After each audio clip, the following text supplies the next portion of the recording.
Hi, welcome back to another episode of my kitchen. Just a quick little tip.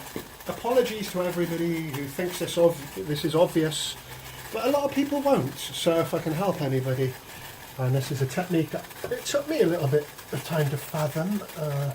So heating up rice that's been cooked the day before, or possibly the day before that. Do be careful.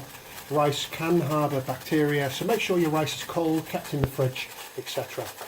So you can use a microwave, but I use microwave for heating up certain things, but this is a really good method. So we have a pan with some boiling water in. As soon as it's boiled, we put the rice into a sieve.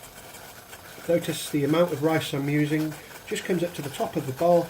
What we're going to have is steam coming through the rice, and let's just zoom out just a touch, not that it's going to make much difference. So we've got I can feel the warmth coming through now.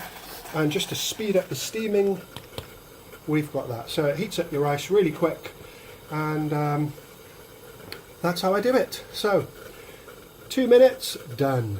Simple. Thanks for watching.